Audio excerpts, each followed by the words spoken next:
a crazy day in the world of Magic the Gathering. There's been another March of the Machines leak. This time, we finally get to find out what battle cards are. And they're both very interesting and also baffling. Magic.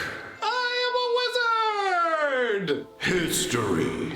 I'm an old wizard! The magic historian. My bones hurt. Greetings, owners of fine luxury cardboard rectangles, my friends.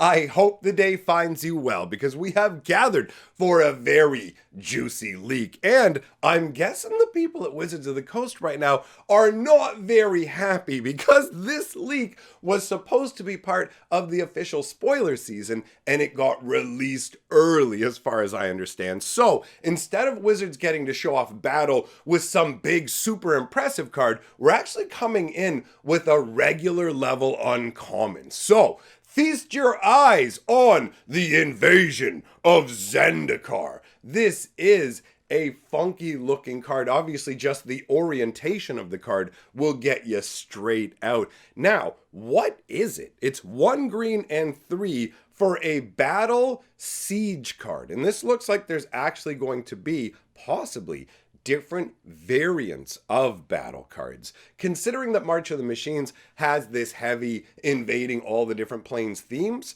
I wouldn't be surprised if all the battles were of one type. But the fact that they have subtypes definitely means you could have sieges, you could have duels. It's a funky concept from that level. Now, how does it work? It says, as a siege enters, choose an opponent to protect it. You and others can attack it. When it's defeated, exile it, then cast it transformed. That is a lot to unpack. And then there's the second part of the card, which is way more straightforward. When Invasion of Zendikar enters the battlefield, search your library for up to 2 basic land cards, put them onto the battlefield tapped, then shuffle. Now that part of the effect, we've seen 4 green mana net you 2 lands out of your deck time and again. That's nothing new. But this card has a weird sort of short-term enchantment feel to it, right? It hits the board and then you interact with it and then it's gone. But it only has a come into play effect. Now, the way that it works is once it's been defeated, then you exile it and flip it to the other side. So you have a situation where it looks like this one takes 3 damage. That's the number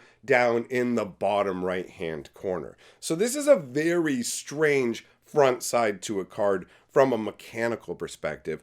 From a flavor perspective, it does look pretty sweet, right? This is the invasion of Zendikar as it's taking place. You can see in the artwork, you got the flying manta riders who are trying to come to Zendikar's defense. You have the gigantic spines of Worldbreaker, the branches coming down the roots, just tearing into Zendikar. And you can see things detonating in the background. Like, it looks mega epic. It definitely gives that cool concept. So once it's been defeated, then it turns into Awakened Skyclave. So this is a 4/4 Vigilance Haste. As long as Awakened Skyclave is on the battlefield, it's a land in addition to its other types. Tap, add 1 mana of any color.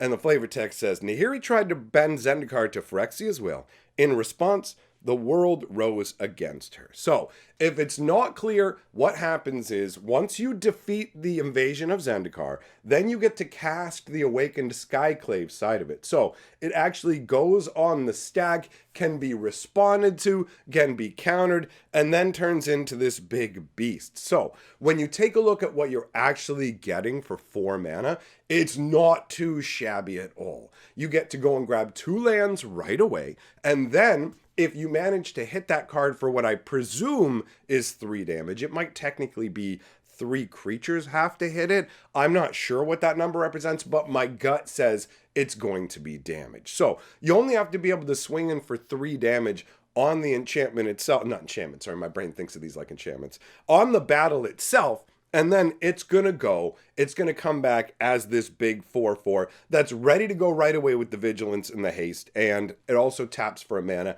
and counts as a land. It's a funky amalgamation of stuff. And in terms of being an avatar of the Awakened Zendikar, it is pretty sweet. Overall, the idea of these battles are a brand new card type, and I'm still wrapping my head around it. I think it's cool to bring in this additional value where you can get more out of it. It does get very, very baffling to me when we look at the flavor perspective of this, though. When you really break it down, Magic the Gathering is already a battle between you and me. We're two rival planeswalkers, right? Epic level beings who are battling it out. That's literally what Magic the Gathering is. Planeswalker cards just represent other planeswalkers that will basically help you out. That's what the loyalty is. We're friends. I got a bit of loyalty to you. I'll help you out doing stuff. If you do something I like, I'll stick around. If you do stuff I don't like, using up all my loyalty, I bounce. Same kind of concept, right? So, as an actual player planeswalker, we are fighting against each other. Now, the way this works from a mechanical standpoint is I spend my mana to summon up the invasion of Zendikar, but you're responsible for it. Like, this is a siege. The flavor of this is the siege needs to be broken, right? You're the defending player.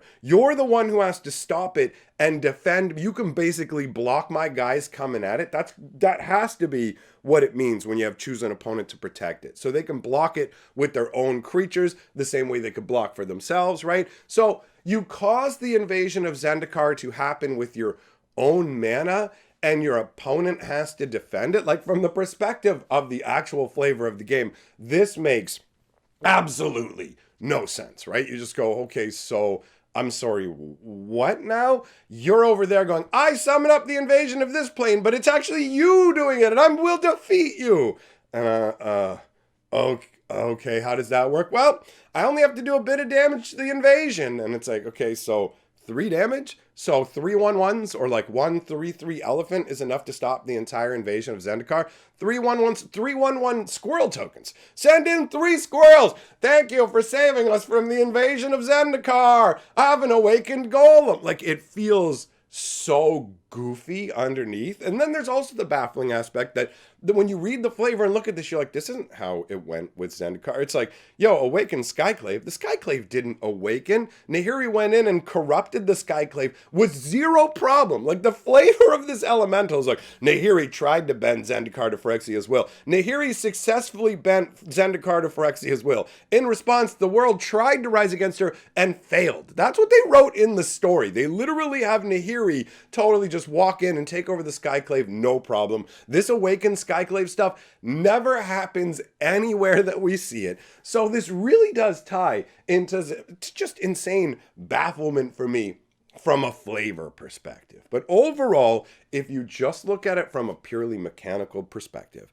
the battle cards are genuinely interesting. It's another variation of getting extra value by slapping stuff on the other side of it. I'm curious to see what the other invasions that we can force on each other are. It really, really does mess with me flavor-wise, though, I have to admit. The whole concept of, like, an invasion that your opponent is the one that has to protect the invasion because they're the one who's actually in charge of the invasion and you're stopping the invasion. It just feels like this bizarre charade for a planeswalker to play on another one where, haha, I'm making you invade Ixalan. Oh, not this again. Yeah, you gotta defend Ixalan. I'm attacking with my squirrels again. Oh, fine, whatever. Ixalan gets destroyed. Yay, I'm the champion of Ixalan. I get a treasure elemental and all the hugs. Like, it's so jarring flavor-wise. But let's be real. Wizards of the Coast is sacrificing flavor on the altar of insanity. A bunch of the stuff that's going on with the lore has been pretty wackadoodle. There's some fun lore stuff, and I've been covering that over on Fantasy Geographic, talking about all that goodness. So if you want to hear the good aspects of the March of the Machine story, and there's a bunch of fun stuff, you can check out Fantasy Geographic where I'm talking about all that. But they're all over the place in terms of their lore. And honestly, I actually want to take a moment to talk about what's going on with, like, magic art and magic artists as well, because there's a discussion going on right now on Twitter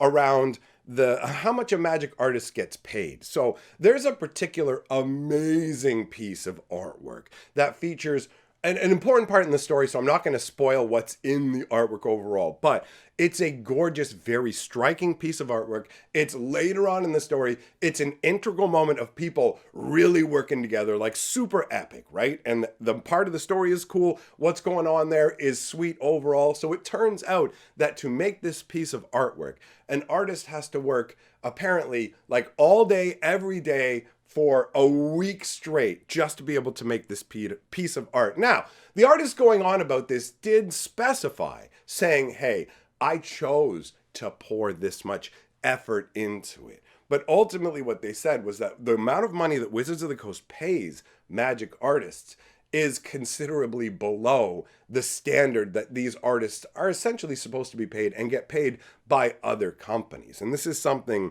that is systemic with Wizards of the Coast, where they underpay people, like the people who work for them, in a number of different places. The people who work internally designing the cards, like working for Magic is supposed to be a privilege, and they underpay them because of it. They go, yo, you get to do Magic art for us. You're lucky you're even involved. Take what you can get. And that ties into the whole Lord of the Rings situation, where if you didn't hear, the Magic artists have a really raw deal when it comes to the Lord of the Rings set, because the Lord of the Rings set is being done in a digital only fashion. And that means that, yes, obviously physical cards are still being printed. Some people were thrown off by that. But the artwork itself is only done in a digital medium, right? So basically, people aren't making physical artwork. When it comes to Magic artists, they basically, first of all, how much art are they being commissioned for? But they don't make this crazy amount of money like you would think. Whoa, look at this impressive artwork for this big game. They're making a getting by amount of money, making incredible fantasy art for one of the companies that commissions the most of this fantasy art. They should be paying like a reasonable amount for this artwork. And this isn't me going, oh, hey, I don't think that these numbers are right. These are people working in the industry who literally have the comparisons, who are saying that Wizards of the Coast is underpaying. So how do they make up for this shortfall? Well, in some ways, Magic artists have a huge benefit in that they are allowed to sell the original artwork. If you didn't know, there's a Facebook group where Magic artists sell their original like paintings. They sell the sketches and things associated with it. It's an awesome group, and there's a bunch of cool stuff. Like, you would be surprised at how many Magic cards, like the thing that's depicted in the artwork, like a wand or whatever, the artist physically made one. They're not just painters sometimes. They're also sculptors or whatever. So they'll literally physically make the wand as a prop to paint it. And you can buy the artwork. You can buy the physical object they based it on. All of these things. On top of that, Wizards of the Coast, since the beginning, has provided every artist with 50 artist proofs, okay? Artist proofs are essentially non-Magic backed printings of the card. So the front looks like the normal card. The back is white, blank. So they can do anything on that. They can do sign, they can do sketch. I have a special, like a really, really awesome artist proof card as part of my collection. I absolutely love. But this is an extra bonus that these Magic artists get. But it's the same way that it's a bonus in that when you work in a restaurant and it's like, yo, you get tips and the restaurant doesn't pay you as much because you get tips, right? So this Lord of the Rings situation comes along and the artists, they can't sell art. They don't get artist print. They can't sell prints. They can't do any playmats. They can't do any of it. It's just the flat fee straight up for the artwork, right? And it's just, Wizards of the Coast is cheaping out in a bunch of different places. And we're not going to continue to get the highest level artwork if Wizards of the Coast is just going to undercut the people who know their work is worth more and go elsewhere. And we've seen over time that Magic's art has gotten more homogenous. There are fewer and fewer of the truly standout artists where you see them and go, yo, Seb McKinnon, that guy is next level, right? And these people are all bound to move on, which makes perfect sense as you build your portfolio, you grow, all that. What I'm trying to say is that Magic, for the longest time, the game was growing in a whole number of different ways, bringing all kinds of new artists, really just treating people at least half decently in terms of not trying to pillage us for every dollar. And I feel like the combination of them just yanking for every dollar at the same time as really grudgingly spending money on the lore. Like, bro, I love Magic lore. Like, I love it. You have to understand, I love Magic too much. And that's probably why this stuff bothers me as much as it does. But Magic lore, the recent stories, they didn't even have anybody read them afterwards. Literally, at one point in the story, Ren falls. Chandra drops Ren. She falls on the ground. After she's fallen on the ground, a member of the Mirren Resistance catches her. After she's fallen on the ground, 2 sentences later, a Mirren catches her. Akiri in the Zendikar story is called Akira at one point, and like, oh, Tazri lovingly made this. No, Tazri lovely made this. So people, they're not spending the $8 to have somebody read it afterwards. And when I look at the flavor of this Zendikar thing and go, oh, it's all messy, it's all over the place, I just end up, whatever, man. It's just, at this point, it's devolving into an overall just grumbleness. So I've talked about the news that I needed to talk about. I'm gonna get going. If you want to enjoy some good aspects of Magic lore, head on over to Fantasy Geographic, where I've tidied up the confusing parts. I won't tell you that Ren fell on the floor and then they caught her. I'll just tell you that they caught her. I'll trim those little bits out for you. So come on over and enjoy the lore. It's actually wrapping up today. So we've got the 12th installment of the lore dropping today. And I'm going to be doing a special tribute live stream tonight to somebody really important to me who's no longer with us. So if I'm a little bit scattered in this video, sorry for that, friends. My mind's kind of all over the place. So take care of yourselves. I hope you have an awesome rest of your day. Big shout out to all the patrons of this channel. You guys are awesome. And I will see you all, my friends, in the next video. In the meantime, go enjoy some lore.